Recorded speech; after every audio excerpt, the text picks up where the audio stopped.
Hello students, आज मैं आपको बताऊंगा कि एक दिन में a day in life of an engineering student ideally कैसा होना चाहिए ड्यूरिंग द एग्जामिनेशन पीरियड। आप एक दिन पहले पढ़ाई कर रहे हो, एक हफ्ते से पढ़ाई कर रहे हो, या एक महीने पहले से पढ़ाई कर रहे हो, या आपको अभी तक पढ़ाई स्टार्ट नहीं करी है आपने, तो मैं पढ़ूँ क्या, कैसे पढ़ूँ, मेरा एक दिन का टाइम टेबल कैसे बनाऊँ, वो बताऊँगा मैं आपको इस वीडियो में। आपको पता है आइडियली होता क्या है? एक्चुअली में प्रैक्टिकली सबके साथ ये हो रहा है कि डायरेक्टली शुरू कर देते हैं, विदाउट प्लानिंग हम बस पढ़ना स्टार्ट कर देते हैं कि भाई चलो बुक खोल दी, मॉड्यूल नंबर 1 से स्टार्ट कर दिया, अब धीरे धीरे करते करते डिस्ट्रैक्शंस आ रहे, यहाँ से इंपॉर्टेंस आ रहे, वो ग्रुप में IMPs आ गए, ये वीडियो आ गया, वो यूट्यूब वीडियो देख लिया, ऐसे करते करते इतने डिस्ट्रैक्ट हो गए। At the end of the day जब आप सोओगे तो एंजाइटी लेके सो जाते हो कि यार पढ़ाई नहीं करी। होता क्या है, ऐसे करते करते टाइम वेस्ट हो रहा है और 80% स्टूडेंट बोलते हैं कि मैंने टाइम टेबल बनाया ही नहीं है, बनाता हूँ तो मैं फॉलो नहीं कर पाता हूँ। तो भाई टाइम टेबल सही बनाना पड़ेगा ना। वो टाइम टेबल सही क्या है वो बताऊंगा मैं आज आपको। एक सिंपल टाइम टेबल है, इसको फॉलो करो, 100% मैं बोल रहा हूं किसी को कटी नहीं लगने वाली है। ओके, तो ये टाइम टेबल जो मैं बताऊंगा इसको फॉलो करना, अच्छे से बनाना मेरे साथ बैठ के, एंड उसको फॉलो भी करेंगे अपन। ओके, कोई भी क्वेश्चन आएगा कमेंट में डाल के मुझे मैसेज कर देना या फिर इंस्टाग्राम पे DM करना, मैं हेल्प करने आ जाऊंगा, बट इसको फॉलो जरूर करना है। ओके, ये फॉर्मूला जो मैं आपको बताने वाला हूं, this formula works every time for toppers, for droppers, for golden KT, सबको काम आएगा। ठीक है, तो चलो टाइम टेबल बनाते हैं। मगर क्या time table banana is enough? Time table बना दिया तो क्या होगा, उससे फॉलो कर लेंगे, ठीक है, बट उससे ज्यादा जरूरी क्या है पता है? कि टाइम टेबल बनाने के साथ साथ ये जानना जरूरी है कि भाई पढ़े क्या। ये भी तो पता होना चाहिए ना कि भाई मैं पढ़ूंगा क्या। चल मैंने टाइम टेबल बना दिया, मैं 3 घंटे यहाँ पढ़ रहा हूँ, 2 घंटे वहाँ पढ़ रहा हूँ, 2 घंटे वापस पढ़ रहा हूँ, बट इस सब्जेक्ट को इतने 6 घंटे में पढ़ क्या रहा हूँ इस सब्जेक्ट के अंदर, वो लिस्ट भी तो होनी चाहिए क्वेश्चंस की। तो वो क्वेश्चन की लिस्ट पहले बनाते हैं। ठीक है, तो पहले क्वेश्चन की लिस्ट बनाओ मेरे साथ। कैसे बनेगी ये लिस्ट? आपके पास ही है, आपको अच्छे से बनानी है, बस वो बताता हूँ मैं आपको कैसे बनाते हैं, वो उसको फॉलो करो, लिस्ट बनाओ, फिर टाइम टेबल बनाते हैं अपन। तो चलो मेरे साथ बुक पेन सब लेके बैठो, प्लीज बैठना और ये लिखना मेरे साथ। बुक में अच्छे से फ्रेश पेज पे लिखो that my study plan for ABC subject, जो भी आपका सब्जेक्ट है वो। मैं एग्जांपल ले रहा हूं, my study plan for C programming. Question number 1, question number 2। आपको जो ऐप है अपना ब्रेनिटर्स का, उसमें क्वेश्चन बैंक्स है, वो सारे क्वेश्चन बैंक्स के लिस्ट ऑफ क्वेश्चंस लिख दो पहले यहाँ पे। ओके, क्वेश्चन बैंक्स की लिस्ट लिख दिए, वो वैसे के वैसे लिखते जाओ। लिख दिए सारे क्वेश्चन बैंक्स, फाइन। अब अपने असाइनमेंट्स खोलो। असाइनमेंट्स खोलने के बाद अपने असाइनमेंट्स में देखो कि जो भी आपके असाइनमेंट्स के क्वेश्चंस है, क्या वो सारे इस क्वेश्चन बैंक में कवर हो गए हैं, क्या नहीं हुए हैं, कुछ मिसिंग है उसमें से, उसको यहां पे ऐड कर लो। ओके, स्टेप नंबर 2, अपने UT1 UT2 के क्वेश्चंस खोलो, मतलब जो आपका क्वेश्चन पेपर था वो खोलो भाई, और वो जो क्वेश्चंस थे ना UT1 UT2 के, वो क्वेश्चंस लेके उसको भी इसके अंदर डाल दो।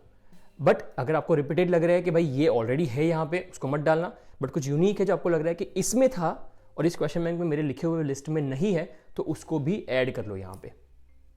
ठीक है, अब तीसरा जो सब लोग करते हैं, 99% स्टूडेंट यही करते हैं, पर आपको करने की जरूरत नहीं है क्योंकि हमने ऑलरेडी करके रखा है, ये क्वेश्चन बैंक उसके अंदर बनी हुई है।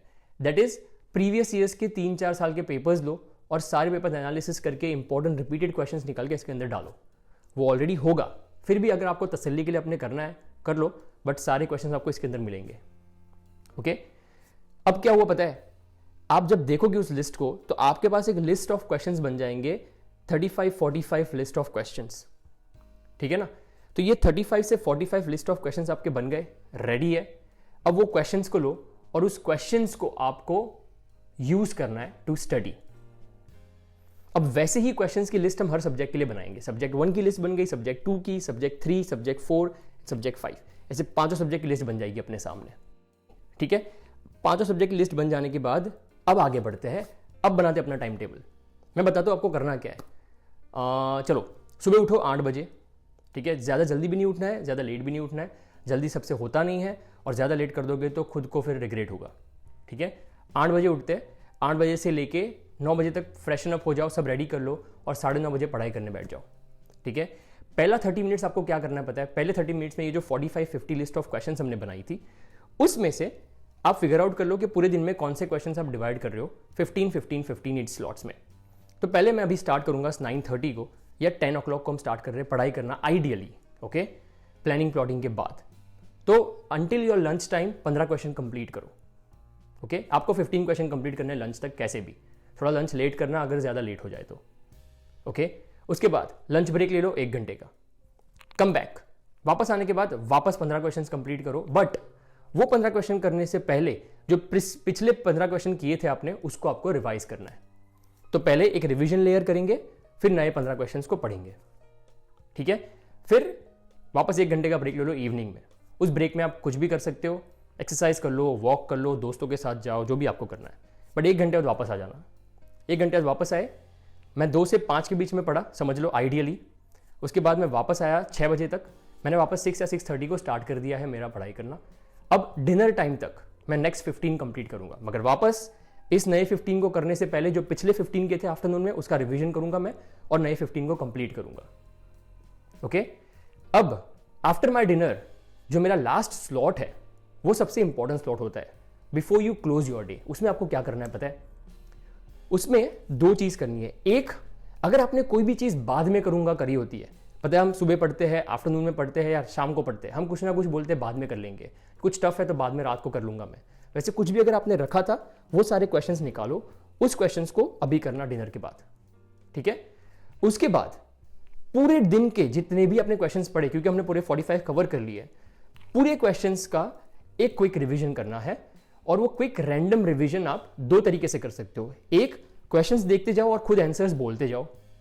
दूसरा, बुक बंद कर लो, वॉक करो एंड वॉक करते करते खुद को वो क्वेश्चंस पूछो और खुद ही आंसर दो। ओके ये दोनों तरीके से आपको कॉन्फिडेंस मिल जाएगा कि आंसर आ रहे हैं या नहीं आ रहे। जरूरी नहीं है पॉइंट टू पॉइंट बोलना, बस रिकलेक्ट करो सारे कॉन्सेप्ट्स। ओके इस तरीके से आप कोई भी सब्जेक्ट को 1 दिन के अंदर क्रैक कर सकते हो। ये आइडियल टाइम टेबल है जो काफी सारे स्टूडेंट्स फॉलो करते हैं और हर एक स्टूडेंट ये फॉलो करके डेफिनेटली अच्छे मार्क्स ला लेता है। केटी तो लगेगी नहीं, बिकॉज हम अच्छे से इस लिस्ट ऑफ क्वेश्चंस को बना के सारे क्वेश्चंस पढ़ के सिस्टमेटिक टाइम टेबल में डाल के रोज पढ़ाई कर सकते हैं। अब आप आज से पढ़ाई करना स्टार्ट कर रहे हो या एग्जाम के 2 दिन पहले पढ़ाई करना स्टार्ट करोगे या आपने 1 महीने से पढ़ाई करनी स्टार्ट कर दी है, ये आपको फॉलो करना ही है। ठीक है, एक इंपॉर्टेंट बात, अगर आपके पास ये क्वेश्चन बैंक्स नहीं है जो मैंने बताई थी, पहली लिस्ट अगर क्वेश्चन बैंक की आपकी नहीं बन रही है बिकॉज आपके पास वो क्वेश्चन बैंक्स नहीं है ब्रेनिटस के ऐप के अंदर, तो आप है ना आज ही ब्रेनिटस का सब्सक्रिप्शन ले लो। मेंबरशिप प्लान मैंने सारे स्टूडेंट्स के लिए बहुत डिस्काउंटेड रेट में कर दिया है because of the exams, because students ने काफ़ी डिमांड करी थी, तो हमने सारी टीम ने मिलकर एक बड़ा सा अफोर्डेबल प्लान बना के रखा हुआ है।